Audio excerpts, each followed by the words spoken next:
Uma ótima tarde a todos. Começamos agora a segunda edição do Agricultura BR ao vivo para todo o Brasil neste dia 8 de março, Dia Internacional da Mulher, uma data muito especial e que nós comemoramos, que nós gostamos muito, até porque, apesar de às vezes você estar vendo aqui o Fabiano, tem muita gente, a maior parte da equipe é composta por mulheres no jornalismo do Canal do Boi e é por isso que eu estendo os cumprimentos desta data especial a todas as produtoras rurais deste país, as gestoras rurais, as produtoras, quem trabalha no campo, quem faz essa prestação de serviço importante e principalmente estendo esse cumprimento às minhas colegas do Canal do Boi, todas as repórteres, as jornalistas aqui da emissora e principalmente as duas que estão diretamente ligadas ao Agricultura BR, a Isabela e a nossa coordenadora Naira Pache. Um feliz Dia Internacional das Mulheres. Obrigado pela participação e a presença de todas que fazem com que o Canal do Boi e os nossos programas trabalhem da melhor forma possível. Bom, e você sabe que você está nos acompanhando aí pelas antenas parabólicas, sistema digital, sistema analógico, na NET Claro TV, nos canais 190 e 690. Você também nos acompanha pelo Facebook a partir deste momento, na página do Canal do Boi e todas as dezenas de páginas. Eu agradeço muito que replicam aí o nosso programa por todas essas páginas desta mídia social que é tão importante. Você também nos acompanha no portal sba1.com, pela TV por assinatura Nel TV no Paraguai e aqui no Brasil também, e a partir deste momento, sinal aberto no Mato Grosso do Sul, porque a TV Imaculada Conceição está linkada no Agricultura BR. Sejam todos bem-vindos. Começa essa edição falando sobre soja e soja no cenário internacional, isso porque a China, através do seu Departamento de Alfândegas, divulgou os dados de importação de janeiro e fevereiro. E aí você que está me ouvindo assim, mas o que quer dizer isso? Janeiro e fevereiro juntos? Sim. Como a China tem aquele feriado prolongado, né, que é o Ano Novo Chinês, e para não ter confusão de dados, porque ele pode cair em datas diferentes, o início desse Ano Novo, os chineses sempre trazem os números acumulados de janeiro e fevereiro em relação às suas importações e todo o seu balanço. Mas aqui a gente fala sobre as importações de soja. E comparado ao ano de 2020, janeiro e fevereiro de 2021, teve uma ligeira queda de 0,8% e é o que eu mostro agora. O volume é muito alto, você tem aqui o ano de 2020 com 13.510.000 toneladas, este ano 13.410.000 toneladas, portanto 100.000 toneladas a menos do que aquilo que era registrado no ano passado. Isso se deve principalmente pelo contingenciamento. Falta soja no mundo para que os chineses consigam comprar mais. É por isso que não teve maior volume. E, aliás, falando a respeito desses atrasos, é importante que o Agricultura BR traga para todos os seus telespectadores que há atrasos em relação a entregas de soja na China. Esse volume aqui poderia ser muito maior caso aqui no Brasil tivesse ali uma situação melhor ou mais acelerada de colheita. Sigo falando sobre soja no ambiente internacional, agora eu falo sobre soja negociada na Bolsa de Chicago. Nós acompanhamos agora os dados, você tem comigo aqui soja subindo neste momento, sobe bem soja, 9 pontos na posição de maio, é a posição de mais curto prazo, é aquela que tem maior liquidez, você acompanha no Agricultura BR, soja na posição de maio a 14 dólares, 39 centes mais 2 o bushel, sobe bastante, vem com 0,7% de alta, o mais curto prazo aqui no Agricultura BR. Posição de julho, 14 dólares, 22 centes mais 2 por bushel. Posição de agosto, 13 dólares, 78 centes mais 4 por bushel, sobe mais de 0,5% agora, enquanto que a posição de setembro, a 12 dólares, 99 centes por bushel, são os negócios que eu destaco com soja na Bolsa de Chicago. E agora falamos a respeito de soja negociada nos portos no Brasil. Você ainda não viu, mas o dólar dispara no Brasil, há um valor maior para a soja. Isso tem a ver com o próprio fundamento do mercado de soja, mas tem a ver também com as questões ligadas ao petróleo, que daqui a pouco o Walter Pulga Júnior vai explicar para nós. Veja só, Entrega para o mês de abril, de acordo com a Grãos Corretora, valores em R$ 179,00 a saca de 60 quilos da oleaginosa. É o que a Agricultura BR mostra neste momento, falando a respeito daquilo que vem acontecendo com a soja negociada nos portos do Brasil. Os valores estão mais altos, você viu que a entrega é no mês de abril, colheita daqui a pouco eu vou trazer alguns dados importantes, mas nós temos realmente uma colheita com muito atraso e a fila de navios esperando para embarcar é alta.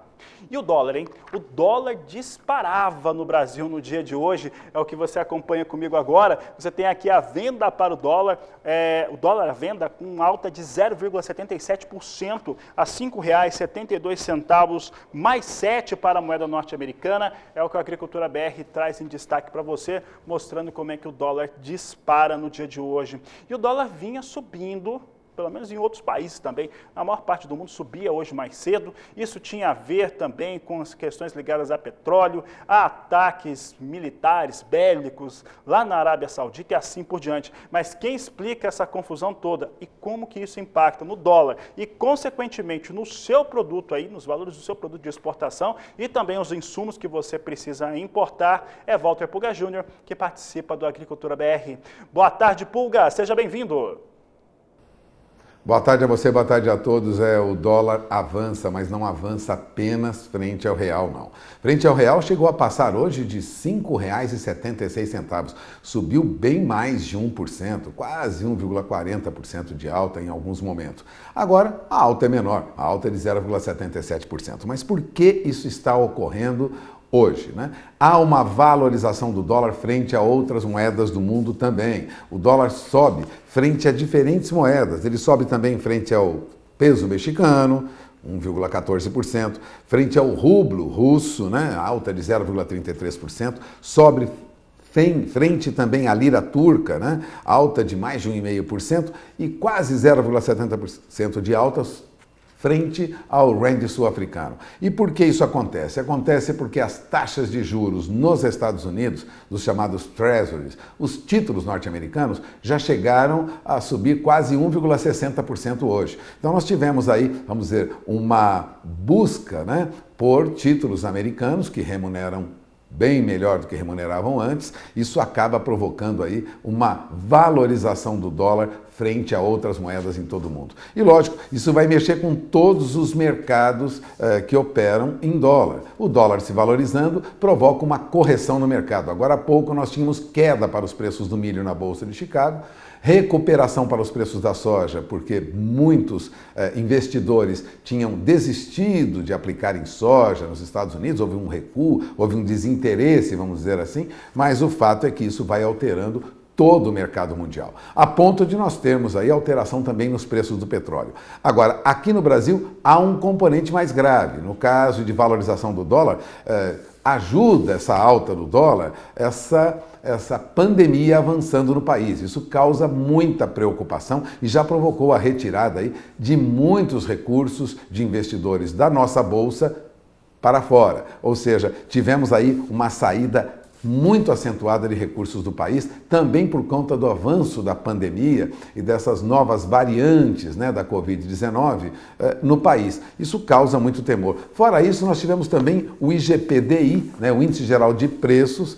né, que acabou avançando muito. Então, nós tivemos aí problemas aqui, né, o IGPDI subiu 2,71% em fevereiro, depois de subir 2,91% um mês antes. O resultado ficou acima do que o mercado esperava 2,25%, subiu o índice geral de preços 2,71% em fevereiro. Isso causa, lógico, preocupações. Aliás, dirigentes do Banco Central participam de 6 reuniões hoje com representantes do mercado ao longo do dia para tratar da conjuntura econômica. As 265 mil mortes decorrentes de Covid-19 pesam na análise desses dirigentes de empresas do mercado financeiro. E a nossa bolsa vem em queda. A nossa bolsa vem em queda, neste momento opera na faixa de 113.539 pontos, tem uma queda de quase 1,5%, a queda é de 1,44%, e nós temos em baixa ações da Petrobras. Tudo isso porque há, lógico, movimentação no exterior, acomodação em relação ao dólar e o avanço da pandemia no Brasil, que preocupa aí muito o investidor, notadamente aquele investidor que vem para o mercado de ações.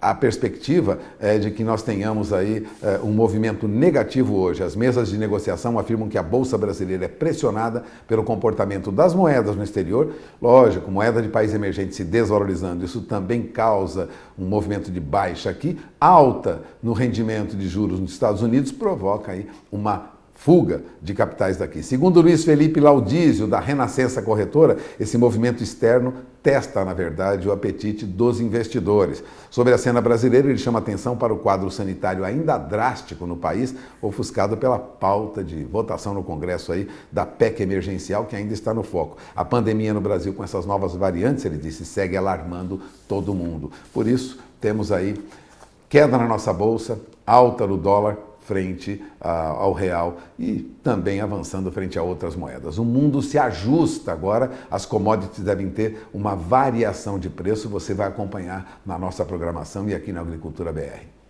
Fabiano? Tá certo, Pulga, daqui a pouco a gente fala sobre petróleo, isso impacta diretamente nos custos de produção do produtor rural e, de maneira geral, em qualquer matriz econômica, mas agora eu volto a falar de soja e soja no estado de Mato Grosso. Mato Grosso teve atraso, assim como na maior parte do país, para a implementação das suas áreas com soja por conta da falta de chuvas. Agora, é o contrário. No momento em que está se colhendo, há um novo atraso que está sendo computado pelo excesso de chuvas. O Mato Grosso que chegou superou um pouco a marca de 50% da sua área de cultivo já colhida. É o que você vai conferir agora na reportagem de Valdir Pacheco. O dia de campo da AproSoja MT para jornalistas foi uma forma de mostrar a realidade desta safra 2020-21, considerada por técnicos e produtores rurais uma safra atípica. Para o gerente de inteligência de mercado do IMEA, Instituto Mato Grossense de Economia Agropecuária, Cleiton Gauer, que esteve presente no evento, o estado já colheu mais da metade de toda a área destinada ao cultivo da soja. Sim, a gente tem praticamente metade da soja que precisa ser colhida no estado, então, e vai culminar principalmente ao longo desse mês de março, praticamente todo esse volume precisa ser colhido aqui em Mato Grosso. Tanto para colher a safra, para dar espaço para a semeadura de milho, segunda safra aqui em Mato Grosso. Em torno de 55% das áreas já foram cultivadas de milho aqui no estado até a última sexta-feira. Foi uma das limitações esse ano, então o produtor acabou, nos anos anteriores nunca aconteceu, nunca não, mas não acontecia com tanta frequência aqui no estado, por conta desse atraso, a limitação da liberação de áreas para semeadura. Então o produtor hoje vem colhendo, já semeando logo na sequência, para garantir ou tentar aproveitar o mais rápido possível a janela de chuvas daqui para frente. A esperança é que, como a gente não tem um controle sobre o clima, a esperança é que essa janela se estenda para garantir uma produtividade boa para essa área de milho que ainda está sendo semeada daqui para frente, porque o risco climático acaba ampliando bastante. Então qualquer interrupção climática, um corte mais cedo das chuvas, acaba impactando diretamente a produtividade desse milho que foi semeado fora desse período ideal. O IMEA já fala em redução de produtividade nesta safra para 57 sacas por hectare. Se comparada à safra passada 2019-2020, foi de 59 sacas. Olhando principalmente o reflexo do atraso da semeadura lá no começo, por conta das chuvas que impactaram principalmente as áreas precoces, que acabou compensando também ao longo do processo e culminaram nesses números. Olhando para, juntamente, apesar dessa redução da produtividade, com o aumento de área em relação à safra passada de torno de 3%, uma produção em torno muito parecido que foi observada na safra passada de 35 milhões de toneladas até agora. Uma preocupação que a gente vem acompanhando isso ao longo da colheita de soja do estado de Mato Grosso, que é as 2 últimas semanas, que as chuvas foram bastante intensas em algumas regiões, e a gente está monitorando como que está sendo a qualidade do grão entregue lá na ponta. De Jaciara, Mato Grosso, Valdir Pacheco. Em relação ao momento atual, no qual as máquinas estão no campo e estão tentando trabalhar, esta semana não deve ter muita alteração, pelo menos para o que o produtor mato-grossense está vendo. Vai ser meio difícil conseguir colher soja porque as chuvas devem seguir intensas num curto prazo. Mas quem fala a respeito deste assunto é o Celso Oliveira, meteorologista da SOMAR, que conversa conosco nesta segunda-feira. Celso, um prazer tê-lo mais uma vez aqui no Agricultura BR. E nós vimos ali a situação que o técnico do IMEA, da Central de Inteligência, está dizendo a respeito do atraso para cultivar, agora o novo atraso também para colher, e isso tudo impactando nos níveis de produtividade, já deixando o produtor também preocupado. Como é que está aí a previsão do tempo para essas áreas produtoras no estado do Mato Grosso? Boa tarde. Boa tarde, Fabiano. Boa tarde a todos. Olha, Fabiano, a situação não muda muito nos próximos dias. Temos uma frente fria na altura do Espírito Santo e ela canaliza a umidade da Amazônia para cima de Minas Gerais, Goiás, Mato Grosso, e com isso mantém o tempo mais fechado e chuvoso, com temperaturas mais baixas. Aliás, para o produtor, uma boa dica é olhar, além da previsão de chuva, é olhar a temperatura máxima prevista. Por quê? Porque dias onde a temperatura máxima prevista bate perto dos 30, ou principalmente supera os 30 graus, é indicativo de um dia com pancada de chuva à tarde. Então você consegue ter uma ideia da qualidade da precipitação daquele dia. Já dias onde a temperatura prevista é de 27, 26 graus, mesmo 28 graus, é indicativo de dias mais fechados, com chuva a qualquer momento, porque nessa época do ano, com a radiação solar, a temperatura chega facilmente aos 30, 32 graus. Então, temperaturas abaixo disso é indicativo de invernada. E aí, justamente, se a gente olha as previsões, há um indicativo de aumento da temperatura apenas no próximo fim de semana no estado do Mato Grosso, o que permite aí uma janela um pouco maior para a colheita. Só que, ao olhar o decorrer da semana que vem, já percebemos de novo queda de temperatura. Então, as janelas são muito curtas, o solo está muito encharcado e a situação, olhando agora para as próximas 2 semanas, é complicada de uma forma geral. Há até um ou outro dia de temperatura elevada, mas o que a gente percebe é que as chuvas ficam concentradas sobre o centro e norte do país, não apenas nessa semana, mas também boa parte da próxima semana. Celso, nós temos já uma previsão em torno de quais localidades devem receber um maior volume de chuvas no Mato Grosso durante essa semana?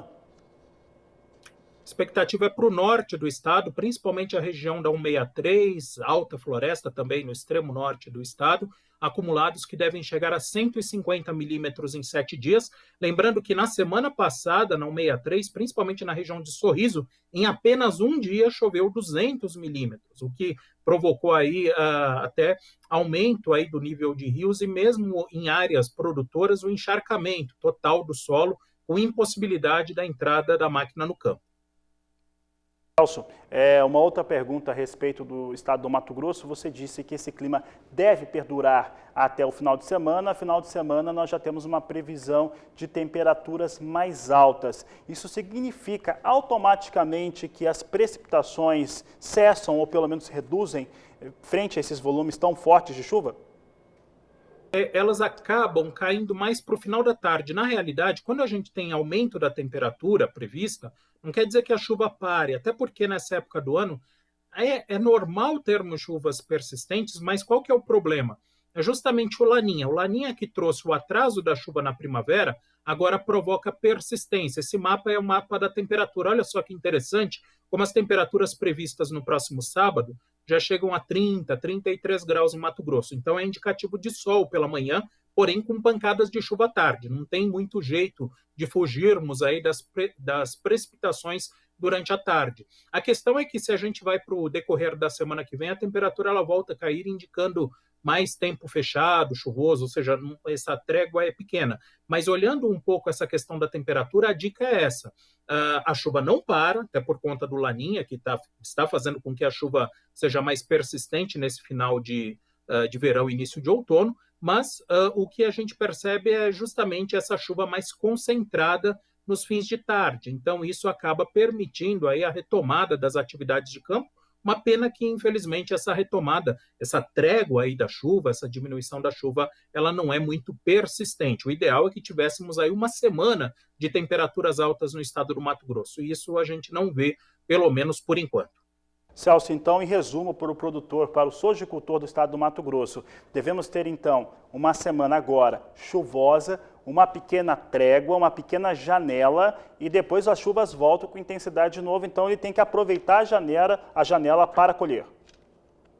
Exato. No final dessa semana, decorrer do fim de semana, a situação melhora, as janelas são maiores, e aí é aquela história, não é o tempo ideal, mas o período ideal para trabalho, mas sim, é a data, é o momento que a gente enxerga com melhores condições para a colheita, sabendo já que no decorrer da semana que vem a expectativa é do retorno das invernadas. Tá certo, Celso. Celso, eu vou agradecer a sua participação momentaneamente. Eu vou mostrar como é que está a colheita da soja em todo o Brasil e daqui a pouco eu quero falar sobre as áreas de produção de café contigo. Tá combinado? Tá combinado.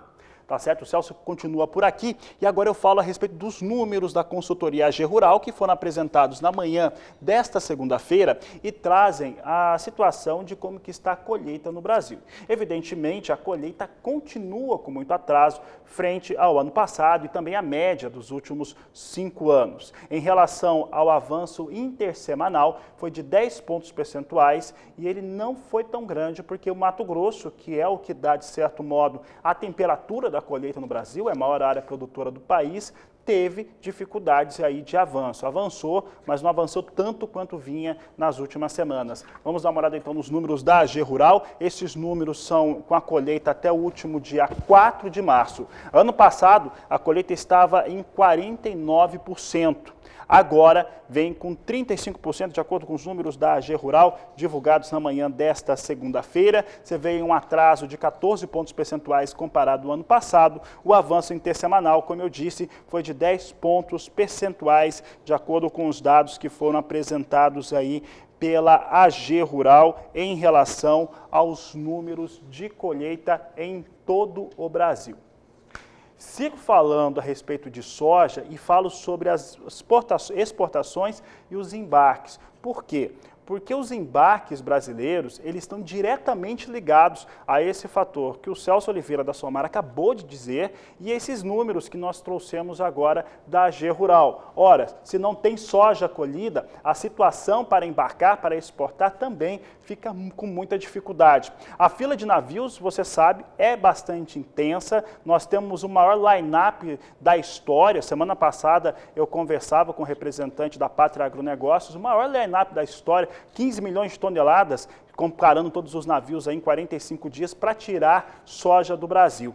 Nós vamos mostrar agora como é que vem a expectativa da ANEC, Associação Nacional dos Exportadores de Cereais, em torno dessa estimativa. Veja só que nós temos aqui dois números interessantes. É interessante também lembrar que fevereiro, agora que nós temos aí esse fechamento de números, está fechando, e fevereiro deve ter embarcado 5.510.000 toneladas de soja.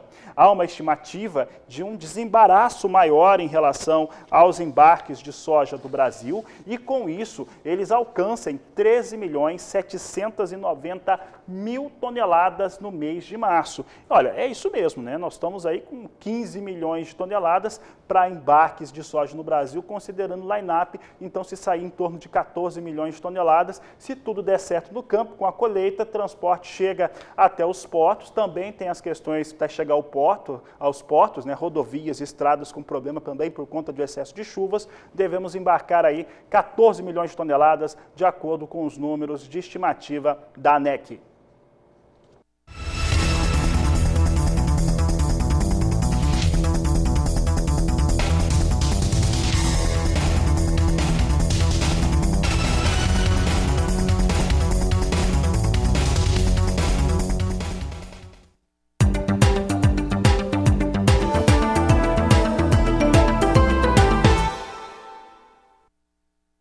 E adiantamos o tema café aqui no Agricultura BR para poder aproveitar para conversar com o Celso Oliveira, meteorologista da Somar, em torno do que está acontecendo nas áreas de café, principalmente em Minas Gerais. Nós sabemos que a safra brasileira de café de arábica deve ser 30%, pelo menos, menor do que a safra anterior, por conta da bienalidade negativa, uma formação de florada que foi dificultosa por conta das questões climáticas e também o desenvolvimento de lavouras. Vou conversar de novo com o Celso. Celso, pessoal que chegou agora, boa tarde para você e boa tarde para o Celso mais uma vez. Continua aqui conosco, aqui esperando para falar de café. Como é que está a previsão do tempo nessas áreas de produção de café? Porque há muita preocupação, principalmente sobre as maiores áreas e mais importantes áreas de produção de café arábica que estão em Minas Gerais.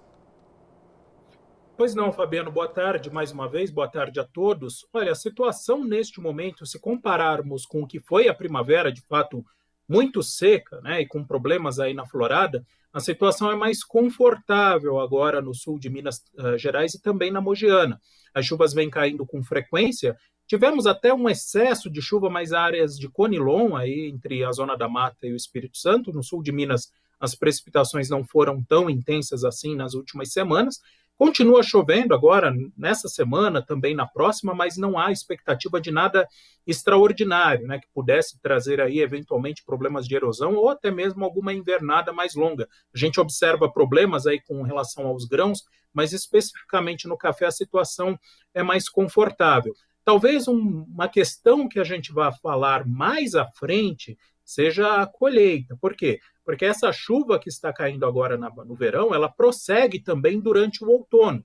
E aí pode ser que a questão da colheita prevista aí esse é o mapa já, só para afirmar aí, esse é o mapa da previsão para os próximos 7 dias. Então, as chuvas mais fortes entre Minas Gerais e o Espírito Santo, pegando mais Zona da Mata, Espírito Santo. Sul de Minas, Mogiana, acumulados aí na casa dos 25, 50 milímetros, não há previsão de nada excepcional. Mas qual que é a questão? Essa chuva ela não vai parar de vez. Ela vai diminuindo gradativamente em abril, em maio, mas ela não para completamente. Então, talvez aí alguma especulação que tenhamos aí nos próximos meses seja eventualmente sobre a questão do quanto essa colheita vai avançar, principalmente no seu início, e eventualmente a qualidade do café, já que teremos aí mais umidade, chuvas mais frequentes. Não há previsão de nada assim excepcional, vai chover muito acima da média, não, mas há previsão de chuva frequente em abril, provavelmente ainda na primeira quinzena de maio. Isso pode trazer alguma especulação em torno aí da colheita, do início da colheita do café, Fabiano. Celso, hoje você diria que o que vem acontecendo em relação às chuvas nessas áreas de produção de café estão dentro do esperado, dentro daquilo que normalmente ocorre para essa época do ano? Porque assim, qual que é a questão aí do Laninha, né? O Laninha, ele atrasa a chuva da primavera e posterga a chuva durante o outono.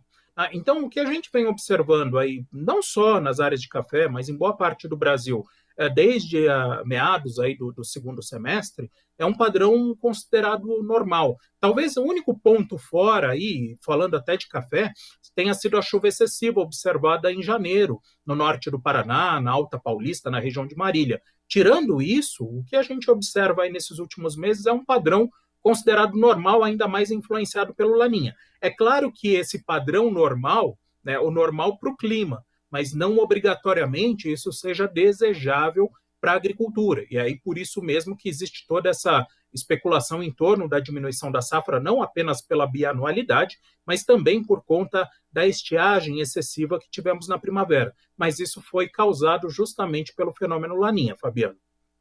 Ok, Celso, para encerrar aqui a nossa entrevista, então, neste momento, o cafeicultor brasileiro pode ficar tranquilo pelo menos até abril, até o próximo mês e o começo de maio?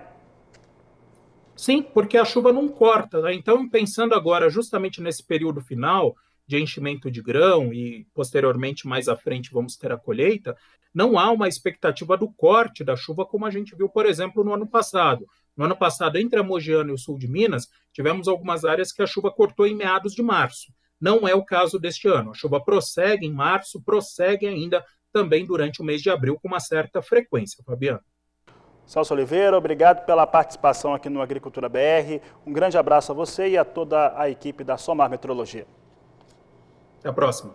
Até a próxima. Conversei com o Celso Oliveira, questões climáticas, agora nessa última participação dele, sobre os fatores climáticos, sobre as áreas de produção de café no Brasil. E já que falamos de café, vamos saber de mercado? é o que eu destaco agora, mercado do café arábica, mercado futuro, negociação na Bolsa de Nova York, plataforma Ice Futures, corrigindo para baixo. Você via que nós não tínhamos posição abaixo de $1,30 e a gente pode conversar muito sobre isso daqui em relação ao que vem acontecendo com o dólar, não só no Brasil, mas no mundo todo.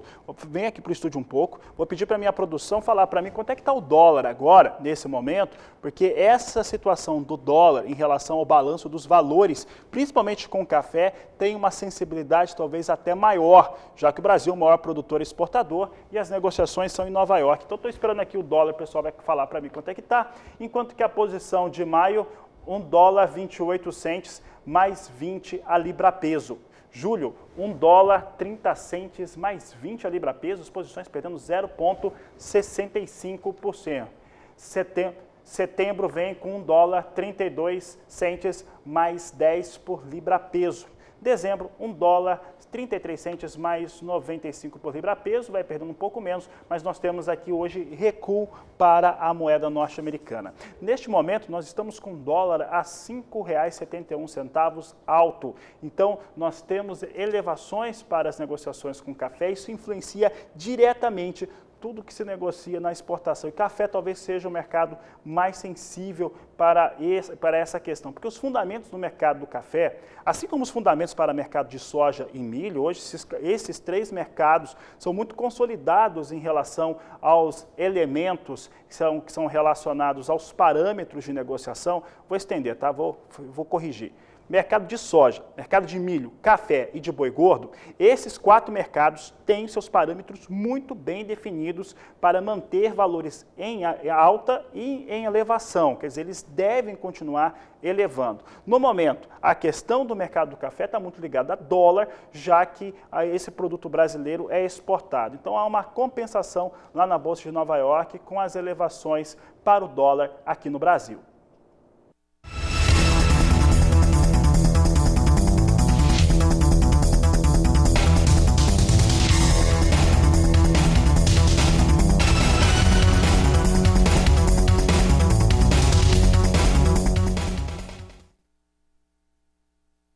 O assunto agora é o café robusta, negociação na Bolsa de Londres, é a referência para o Conilon aqui no Brasil.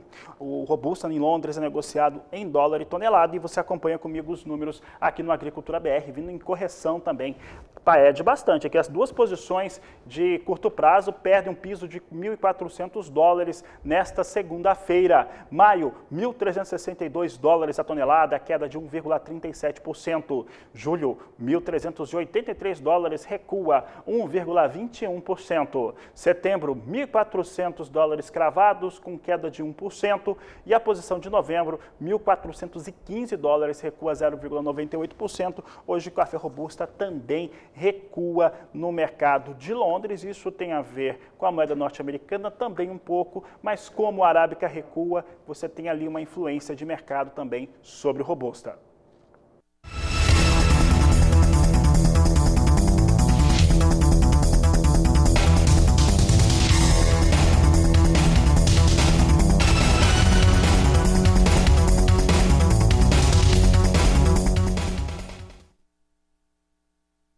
Nós vamos para o nosso primeiro intervalo comercial. Daqui a pouco eu volto com mais informações para falar do mercado de milho, petróleo em alta. Aliás, tem alta para todo lado no dia de hoje, nessa data especial, Dia Internacional da Mulher, 8 de março. Sempre um prazer ter o nosso público feminino e também todas as nossas colegas de trabalho aqui do Canal do Boi. Aproveite para participar do programa, mande a sua mensagem no nosso WhatsApp no 67991733737. Eu vou para o intervalo, mas volto já. E eu volto a trazer em destaque o mercado da soja e o que vem acontecendo com a soja nos campos brasileiros.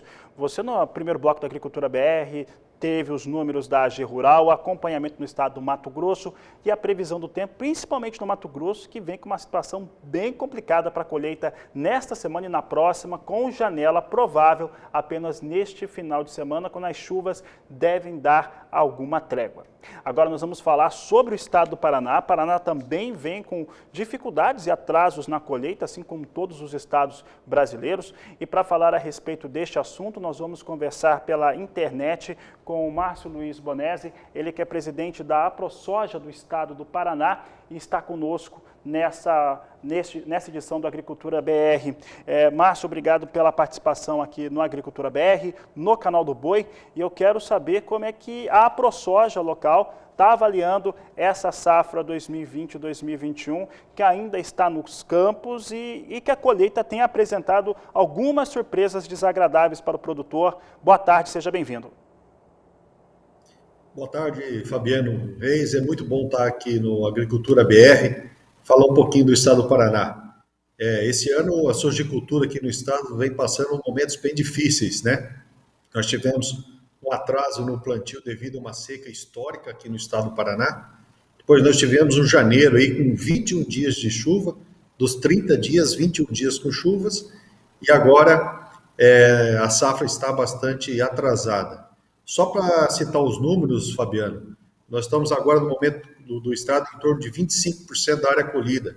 Se a gente comparar isso com o ano passado, nós tínhamos 56% da área colhida, e se trazer para o ano de 2019, nós tínhamos 76% dessa área colhida de soja. Então, um atraso bastante significativo nessa colheita agora. Márcio, nós recebemos algumas imagens de produtores rurais aí do estado do Paraná, mostrando um pouco do que vinha acontecendo com a sua lavoura, com as suas lavouras, durante a colheita, e muita perda dessa qualidade. Isso mexe com as estimativas paranaenses em relação à produção de soja na campanha 2021, que se tinha uma estimativa, ainda é alta, mas uma boa estimativa para essa campanha? Com certeza, Fabiano, nós tínhamos uma expectativa de uma safra recorde esse ano aqui no estado do Paraná. Aí, quando nós chegamos no mês de janeiro, nós já tínhamos alguma soja para ser colhida. E com aquele excesso de chuvas no mês de janeiro, muitos produtores tiveram percas de até 50% em suas lavouras, o soja vindo arder, soja estragado, o produtor não conseguindo realizar essa colheita.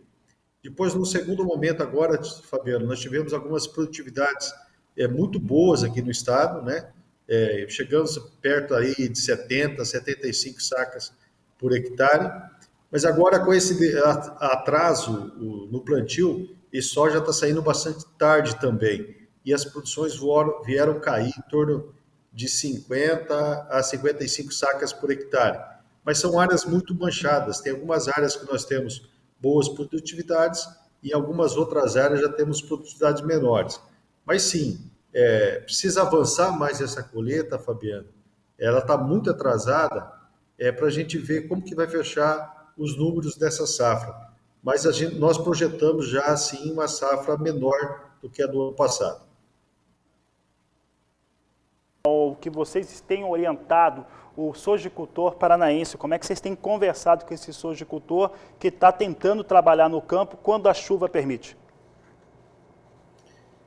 Então, Fabiano, semana passada nós tivemos chuvas aqui no estado, a gente vai avançando com a colheita, né, que já está atrasada, e consequentemente o plantio do milho segunda safra também está bastante atrasado aqui no estado do Paraná.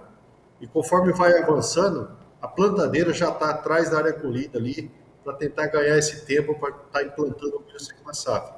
E você sabe, Fabiano, que esse milho plantado um pouco mais tarde aqui no estado, esse milho fica já mais expostos aos riscos de geadas, né?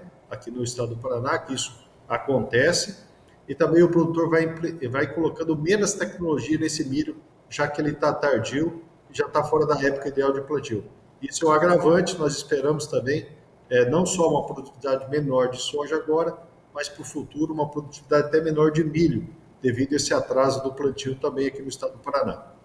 Márcio, esse risco que há também para a segunda safra, no caso do milho, traz claro, uma ameaça de produtividade menor, mas isso também pode impactar a questão dos seguros rurais, dos produtores que travaram esse tipo de garantia. Como é que isso tem acontecido aí no estado do Paraná, já que pode-se sair da janela ideal do chamado zoneamento agrícola? Exatamente, Fabiano. A preocupação com os seguros e também com os contratos futuros, né? Já temos contratos de soja atrasado devido à pouca evolução dessa colheita, com certeza também nós vamos ter lá no futuro um atraso nesses contratos de milho. E esse milho saindo do zoneamento agrícola, ele fica sem seguro. É um risco muito grande para o produtor rural aqui no estado do Paraná. Eu acompanhei pelo SOMAR agora a previsão do Celso, a gente vê que temos uma semana de sol aqui no estado do Paraná.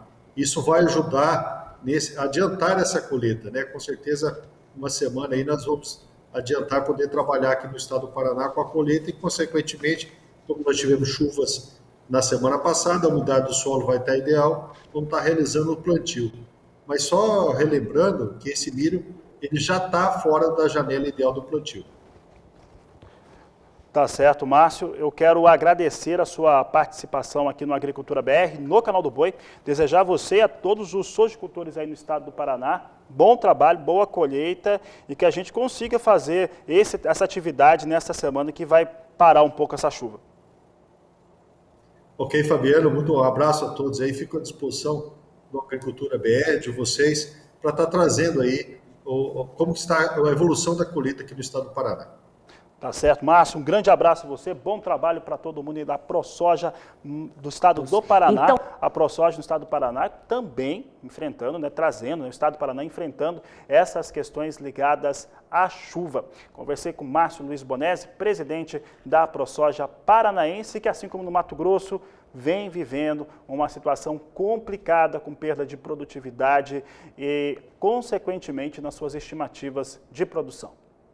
E na abertura do Agricultura BR eu falava a respeito daquelas situações que são automaticamente ligadas, né? Você tem uma alta do dólar, essa alta do dólar ela é causada por questões lá no mercado financeiro, pode estar ligado ao mercado de outras commodities que não são agrícolas, como petróleo, e o Pulga vai explicar isso agora. E isso trouxe uma elevação para a soja em Chicago, juntamente com o dólar, coincide de trazer os valores da soja em alta nos portos aqui do Brasil. Essa é a nossa leitura rápida do que vem acontecendo nesta segunda-feira, porque nós temos que explicar que petróleo deu uma disparada, principalmente na abertura dos negócios nesta segunda-feira, por conta de um ataque do Iêmen lá na Arábia Saudita. Mas quem fala sobre esse assunto é Walter Pulga Júnior, que volta ao Agricultura BR. Que história é essa, Pulga?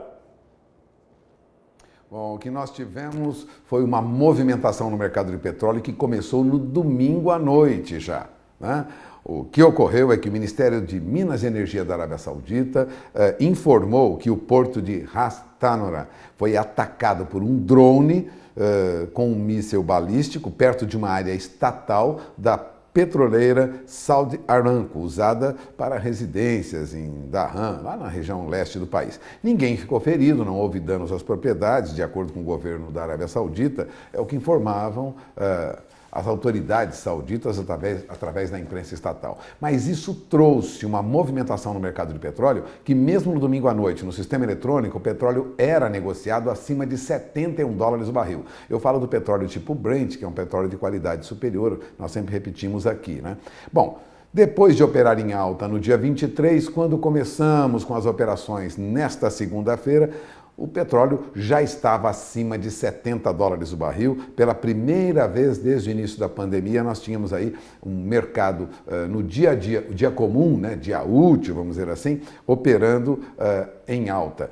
Acontece que, de repente, o dólar começou a se valorizar. E quando o dólar se valoriza frente a outras moedas, ele causa uma correção nos preços das commodities. Lógico, dólar valorizado, o petróleo é cotado em diferentes moedas no mundo, mas tem uma base que é o petróleo, que é o dólar, e isso trouxe uma correção negativa. Então o petróleo neste momento opera em queda. Neste momento o petróleo é negociado no mercado a aproximadamente $69 o barril. Vamos ao painel? Aqui no painel eu acompanho toda a movimentação do mercado do petróleo. O petróleo opera agora tipo Brent a $69,56 o barril, tem queda de 1,15%. Lembrando que ontem na madrugada chegou a passar de $71 o barril. Petróleo tipo WTI, né? Petróleo WTI recua também 1,24% e acompanha agora a $65,27 o barril. Agora, o que acontece é que há a manutenção daqueles cortes de fornecimento da OPEP e dos outros países produtores de petróleo, ou seja, a oferta vai continuar restrita para manter o petróleo em nível mais alto. Isso conta. Esta correção é em função do dólar. Aliás, o dólar corrige não só o petróleo, mas corrige outras commodities agrícolas, como o café, como o milho. E só não corrige mesmo para baixo os preços da soja, porque a soja vivia uma outra situação. Os grandes fundos de investimento já tinham recuado no mercado de soja, não apostavam mais numa alta da soja, e isso baixou o número de contratos de mais de 159.900, quase 160 mil contratos, para pouco mais de 143 mil lotes comprados no mercado de Chicago, de acordo com dados da Comissão aí de Negociação de Futuros. Ou seja, os grandes fundos tinham saído do mercado de soja e agora voltaram. Então a soja, neste momento, tem um aporte aí de recursos, por isso que ela vem em alta. Mas as demais commodities devem sofrer pressão negativa, petróleo, café, também o milho, em função de uma alta do petróleo. Petróleo em alta tende a baixar os preços das commodities cotadas em dólar. Se ele se valoriza frente a outras moedas,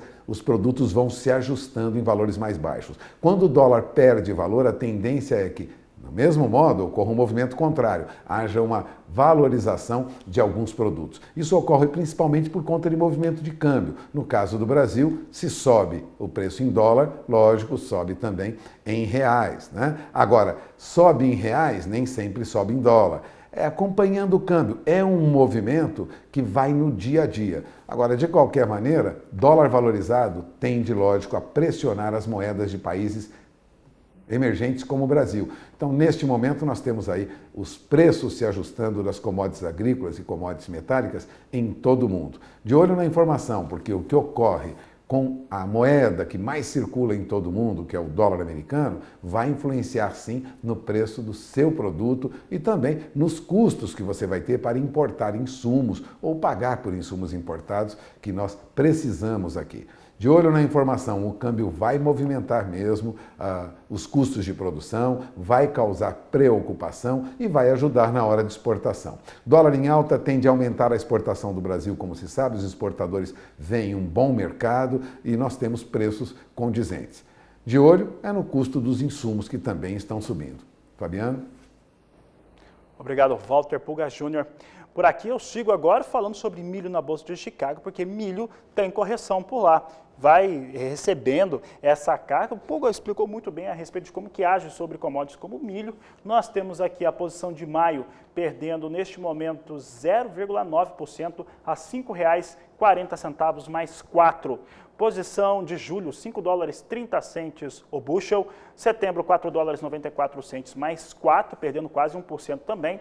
E a posição de dezembro, a $4,77 mais 6 por bushel. Esses são os negócios que nós trazemos com milho na Bolsa de Chicago, que você acompanha aqui no Agricultura BR. E olha, se tem algo que chama muito atenção é em relação aos fatores ligados ao petróleo. Há pouco nós víamos essa situação. O petróleo ele já vinha com parâmetros para ter altas. Por que os parâmetros do petróleo são de elevação? Porque à medida que nós temos recuperação da maior parte das economias do mundo, principalmente os países que estão conseguindo acelerar a vacinação contra o Covid, o consumo de combustíveis e, de maneira geral, de qualquer tipo de produto acelera. E se acelera, a demanda por petróleo no cenário internacional também. E dentro desse cenário, aumenta essa expectativa de consumo, enquanto a OPEP, que é a organização que representa os países que são produtores de petróleo, afirma que não vão elevar essa produção. Então isso já era motivo para o petróleo se manter alto ou ter argumento de continuar subindo. Aí veio essa questão desse ataque. Esse ataque aí nos trouxe esse cenário, ataque do Iêmen sobre as áreas de produção lá na Arábia Saudita. A Arábia Saudita informou na madrugada de hoje que não teve ninguém morto, não houve mortes, não houve nenhuma instalação danificada, deu uma acalmada no mercado. Mas, de qualquer maneira, nós resolvemos perguntar para o professor Marcos Fava Neves, especialista em planejamento estratégico do agronegócio, quais seriam as melhores políticas e se o Brasil está adotando a política certa na produção de biocombustíveis, até para ter uma situação melhor de mercado para o consumidor em relação ao combustível fóssil, e ele respondeu. Uma das coisas que o Brasil mais acertou até hoje, mundialmente, é na política de biocombustíveis. Ela ganha força, vocês vão lembrar, com o advento do pró-álcool, nos anos 74, 75, com aquele objetivo de reduzir importações de petróleo, deixar o país mais autossuficiente. Com isso veio todo esse investimento no setor de açúcar e álcool, que os benefícios estão aí até hoje. O Brasil também tem uma política muito interessante na questão do biodiesel, que é o diesel produzido a partir de fontes renováveis e misturado no diesel tradicional. Nós vamos chegar aí a 15% de mistura. No caso dos carros, com a mistura de 27%, é provavelmente a mais alta do mundo. E isso traduz em cidades com menos poluição. E também, mais recentemente, o crescimento do etanol de milho, possibilitando movimentar toda uma cadeia produtiva. Então você tem, eu considero um ponto muito forte do Brasil as suas políticas de biocombustíveis. Tomara que elas possam seguir sendo fortalecidas. O RenovaBio é um exemplo disso, com muito mais políticas.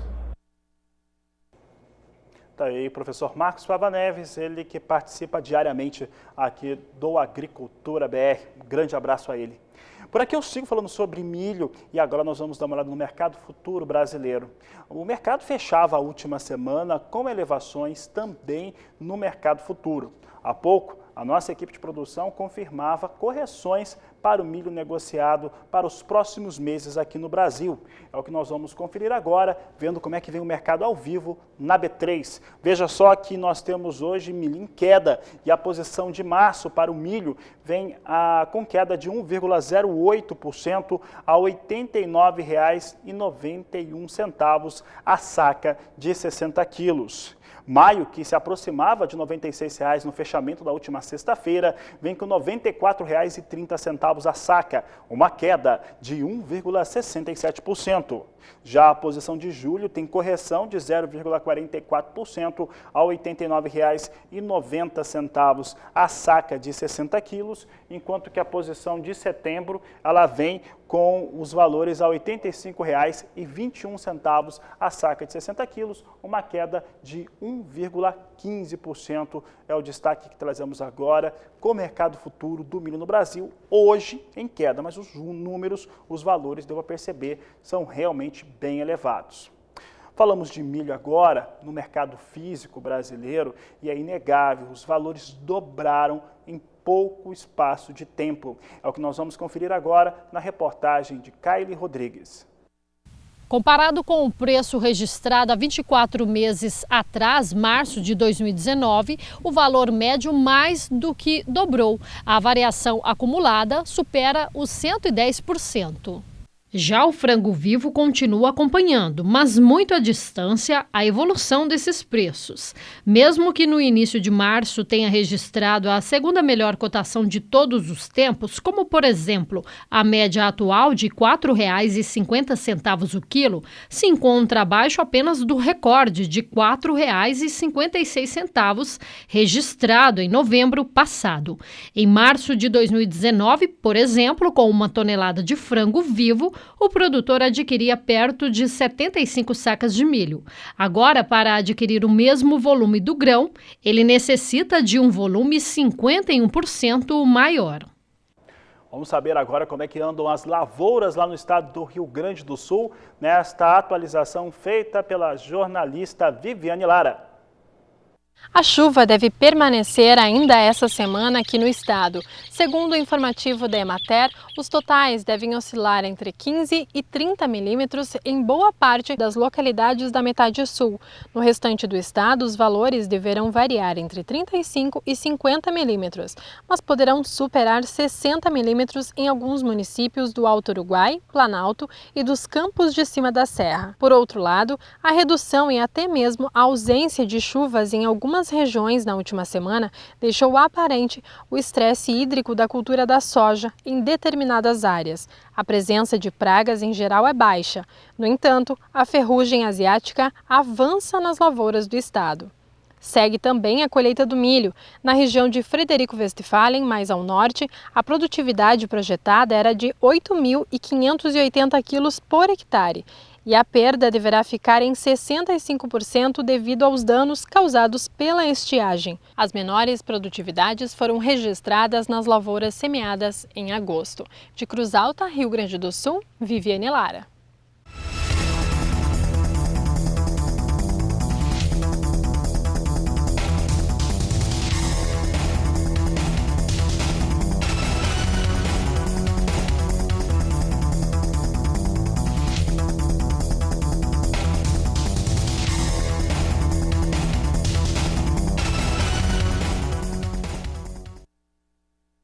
E a cadeia produtiva do trigo do estado de São Paulo esteve reunida para discutir os resultados do ano de 2020 e traçar também as estimativas para a safra atual. A reportagem é de Gustavo D'Angelo.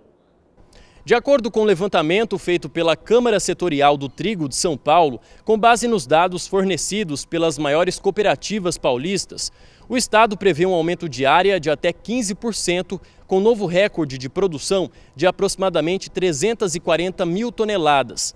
Os números levantados no final de 2020, junto às cooperativas e às movimentações de trigo registradas nesses últimos meses, apontam que São Paulo bateu a casa de 300 mil toneladas produzidas.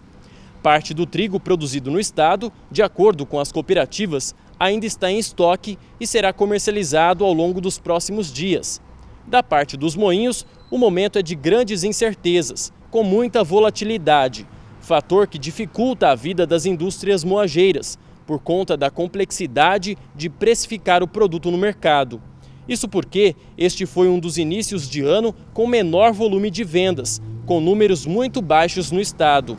Fatores como a greve na Argentina e o alto preço do trigo resultam em uma queda representativa na moagem de São Paulo, que tem perdido participação no cenário nacional. De Araçatuba, São Paulo, Gustavo D'Angelo. Você vai conhecer agora a história de uma família de produtores lá do estado do Rio Grande do Sul, que tem na sua matriarca um dos principais exemplos de trabalho e atividade no meio rural. É o que nós vamos conferir na reportagem de Viviane Lara. Hoje nós viemos conhecer a história da família Treter, que há 11 anos criou a primeira agroindústria aqui no município de Ijuí. A ideia surgiu durante a entrega do leite na cidade, uma oportunidade para agregar ainda mais valor à propriedade que é pequena. No início foi até mais só com leite, né? Mas aí a gente foi agregando, o pessoal foi pedindo, se a gente não fazia cuca. Daí a gente foi incrementando com a cuca, bolacha, pães. E daí hoje a gente está com uma linha bem grande de produtos panificados, né? Fernanda, filha mais velha do casal de produtores, Gelson e Marlise, viu os pais construírem com muito trabalho a agroindústria. Em busca de melhores oportunidades, a jovem se formou em administração e antes mesmo de concluir o curso, ela percebeu que sua maior inspiração era a mãe e por isso resolveu voltar. Na própria Unijuí, eu levava os lanches lá para comer, né? O pessoal degustar, e a gente começou a vender lá dentro. Então a gente abriu um leque de oportunidades para nós, mesmo dentro da universidade. E com isso eu percebi que havia uma grande demanda de mão de obra, que não é uma coisa que tu encontra mais no interior. Então, antes de terminar a faculdade, eu optei por voltar para a propriedade, ajudar meus pais no trabalho da agroindústria. Hoje ela é a responsável por toda a produção. São mais de 50 itens entre pães, bolachas, bolos e até mesmo o recheio das cucas são produzidos no local. E diante de tanta evolução tecnológica, o crescimento da propriedade está diretamente ligada à participação de Fernanda no negócio. Da compra da matéria-prima, a quantidade comprada, o que comprar, da onde comprar, até a quantidade levada para cada mercado, para cada estabelecimento que a gente abastece, quem toma conta sou eu. Então, eu acredito que no momento, assim, eu acho que já não teria mais possibilidade, se porventura eu saísse da agroindústria, né? Não teria mais essa continuidade, né? Os planos para o futuro não param por aí. A ideia é transformar a propriedade em um centro turístico, com várias atividades que podem ser desenvolvidas no meio rural. Logo na constituição da agroindústria, até pelo próprio layout dela, o meu pai desenhou a planta pensando justamente na parte do turismo rural, onde as pessoas para vir visitar não precisariam entrar dentro da agroindústria, fazer todo o percurso na parte da produção, né? Elas poderiam visualizar todo o processo de produção de fora da agroindústria, né? Então, isso já vem sendo pensado há longos anos, né? E a gente espera que de alguma forma ou de outra possa ser realmente incrementado, né? É pequena a propriedade, mas a gente produz de tudo, consegue produzir de tudo. E por enquanto estamos sobrevivendo assim, né? Então, eu acredito que se for implementado mesmo o turismo rural e possa vir ajudar a gente, vai ser muito satisfatório. Orgulho que transborda e enche seu Gelson de alegria. Saber que o sonho de uma vida está sendo transformado em realidade com a dedicação da filha. É um orgulho para a gente, sem dúvida, né? Eu acho que em todas as propriedades, onde a mulher vem se destacando cada vez mais, né? E para nós aqui, que a Fernanda já é formada em administração, hoje ela é o braço direito e esquerdo do pai, né? Foi o essencial da agroindústria, né? Senão, não sei se até a gente já não tivesse desistido, né? E ela conseguiu fazer uma parte burocrática que nós tínhamos, né, dentro de papéis, tudo, ela conseguiu dar conta do recado, né. Dia Internacional da Mulher, e nós temos trazido algumas homenagens durante essa edição do Agricultura BR, para as produtoras rurais, para as nossas colegas aqui de equipe do Canal do Boi e principalmente hoje para essa pesquisadora da Embrapa Soja. Eu falo de Mariângela Hungria, ela que ganhou com seu trabalho muito importante para fixação de nitrogênio, ela ganha essa premiação da Academia Mundial de Ciências, concorrendo com indicados de 150 países. Quem conversou com ela foi o repórter Mauro Andrade. Com um currículo invejável, a engenheira agrônoma com pós-doutorado em Ciências do Solo, Mariângela Hungria, tem reconhecimento internacional ao receber um prêmio de $50 mil da Academia Mundial de Ciências por suas pesquisas em microbiologia com fixação biológica do nitrogênio, tecnologia importante para tornar as lavouras mais produtivas e sustentáveis. Detalhe, o prêmio de $50 mil será destinado integralmente para o apoio de mulheres que trabalham com microbiologia agrícola.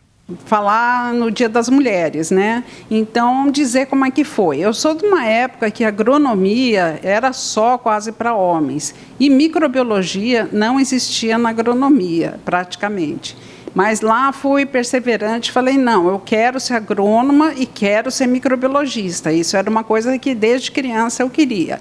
Para piorar a situação sendo mulher, não tenho vergonha de falar. Fiquei grávida de acidente no 2º ano da faculdade. Daí todo mundo falou que minha carreira tinha acabado. Nossa, mulher, grávida, com depois 2 crianças, né? Mas eu segui adiante. Eu gostava muito de estudar. Então fiz mestrado, doutorado, pós-doutorado. E posso falar que minhas filhas, ao invés de me atrapalharem, elas deram foco para eu ir adiante. A vontade de realmente trabalhar para um mundo mais sustentável e deixar uma herança para elas. Encontrei muitas dificuldades, o mundo bastante machista ainda, né? Mas muitas alegrias também. Então, vieram várias premiações, membro da Academia Brasileira de Ciências, muitas coisas. E finalizou, né? No ano passado, teve uma coisa muito especial, que foi um prêmio internacional que ele é concedido a cada 2 anos para áreas diversas da ciência. Então, era a primeira vez que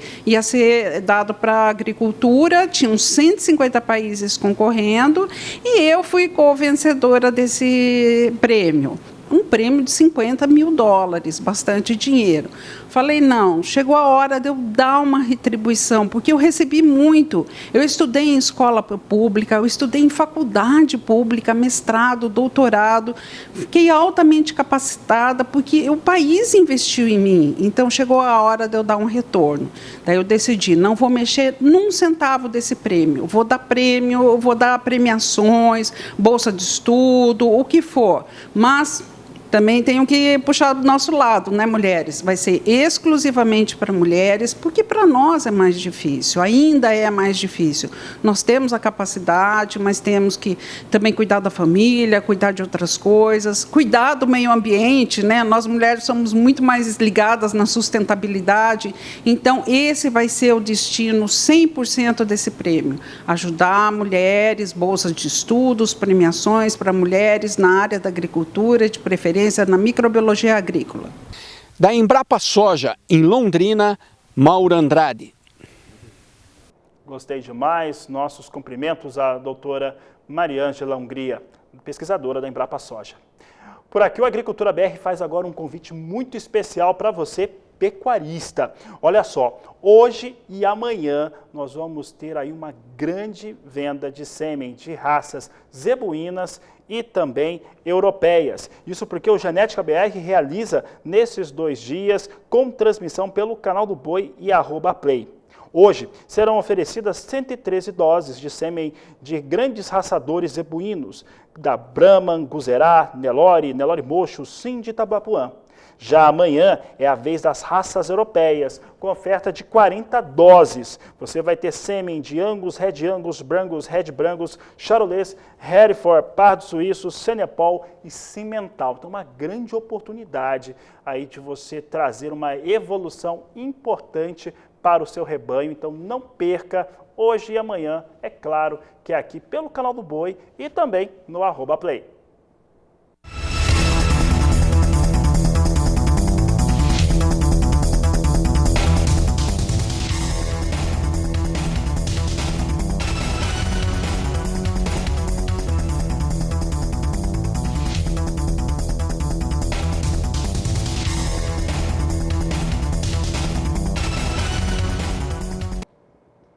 Momentos finais dessa edição do Agricultura BR, então vamos dar uma olhada como é que vem soja em Chicago neste momento. Soja vinha ganhando na abertura deste programa, agora não só ganha, como sobe 1% no curto prazo, mas vem com exatamente 1% de alta, $14,44 o bushel.